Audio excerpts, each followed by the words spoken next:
Hello and welcome to Fourth Family Day School. I'm sitting in our schoolroom right now and I wanted to do a short video about what is our rhythm of the day and what do we make sure that we cover daily or every other day, what subjects are those, just so that you can kind of get an idea about how we do things. All right. So we do a 4-day-a-week school week. Okay, and Fridays are kind of left open. They're a little bit flexible. So some subjects we do every Friday, but it's a shorter day. And also, if something comes up during the week and we need to switch Friday for another day, it's just very easy to do. So I have found that that works now for my boys. They are in first and third grade currently, and so that works for us. We finish around at the latest, we finish around 1 o'clock, and we are done with everything, and it's been amazing for us. But it helps to have a structure each day, and then you can kind of, if you need to switch things around, you can. But structure is wonderful. I highly recommend structure in your day. So every day we do language arts, math, we do reading or literature, we do spelling, and we do Bible, okay, and memory work. So that's every day that we have schooling, we do those things. Now, language arts and math and reading will be those 4-day-a-week activities, whereas spelling and Bible and memory will be 5 days a week. Okay, so on Fridays, we still do our spelling and we still do our Bible and memory work.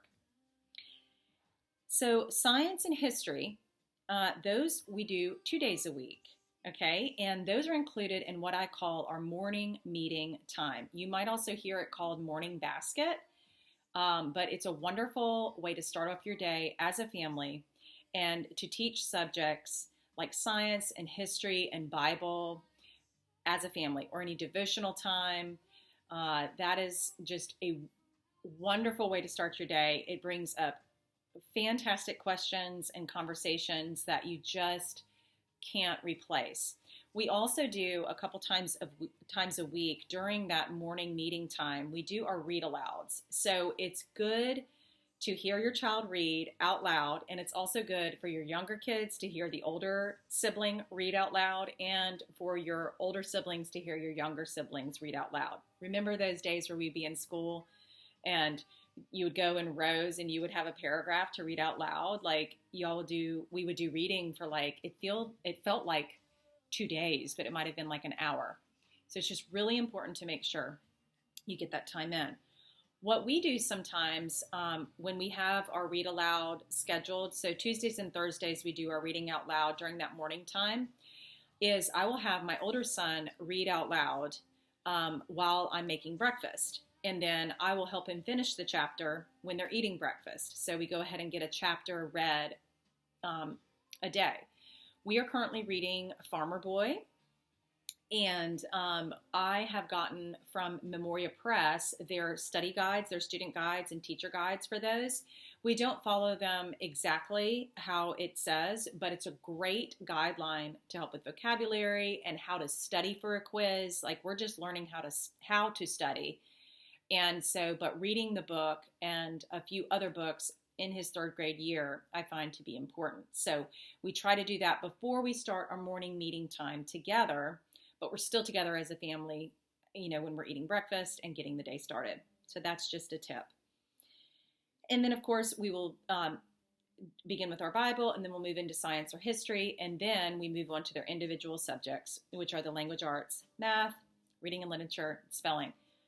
Hudson, my older child, he does typing, and he does that 2 days a week. Also, during that morning time, you can do free writing, which is fantastic. So the other morning, I just gave them both a question, and you can absolutely just search for journal prompts for first graders, for third graders. We have so many resources at our fingertips. So I just gave them both a question, and they wrote a journal entry. They're just learning how to write things down, and I find that to be great. Other days, we will do like current events for history, and I love to do current events from this resource here. And we are working through Hebrew, just learning about the different language and other languages. So sometimes we will incorporate that in the morning time as well. And for language arts and math, and I'll do a longer video and a more in-depth. But for language arts and math, we use the good and the beautiful. And then for during holiday times and special seasons of the year, I have just started implementing Campfire Curriculums. So we are working on the Thanksgiving. We're doing giving thanks and in the season of Thanksgiving. Like I'm just kind of pulling some things from there, given their ages. Sometimes we don't go through the entire lesson, but they are wonderful. Campfire Curriculums is fantastic, and the Good and the Beautiful is amazing for language arts and math. Both curriculums are open and go, and so they're just fabulous. I also, just being that it is Thanksgiving right now when I'm recording this video, this is a great book, What Was the First Thanksgiving? So we're reading this now in our morning meeting, so that's our history, right? So you can be creative. You don't have to necessarily go along with what curriculum you're in all year long. You can take this time to teach your children about certain seasons and holidays and why they were created and how and all of those things. So that's been wonderful. And then for Bible, really, there isn't a certain curriculum that we use. It's kind of just some resources that I have gathered. There's church history, there's questions. I love the Answers series.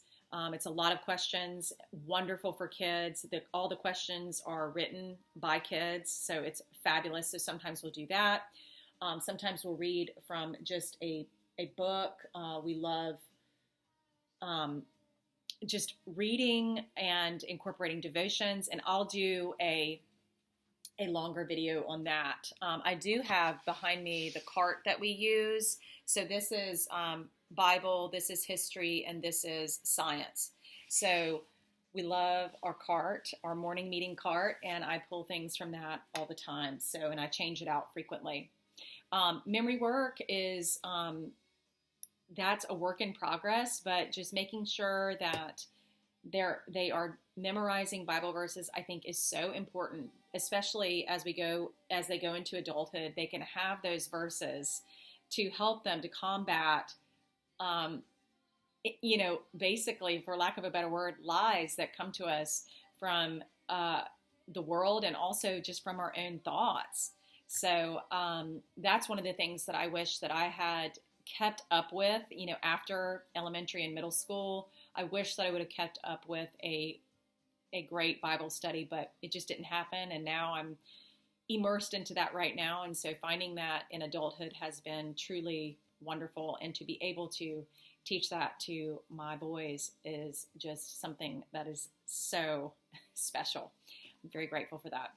So I will be doing more videos like this, talking about how we do things in our homeschool. So I hope this first video here was helpful. And if you have questions, please comment below on more things you'd like to learn about.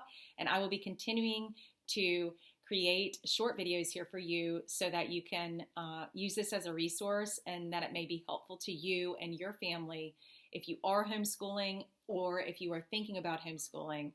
I highly recommend that you do this with your family. It could very well be the thing that your family needs the very most. And thank you for being here. All right. I will see you soon. Bye.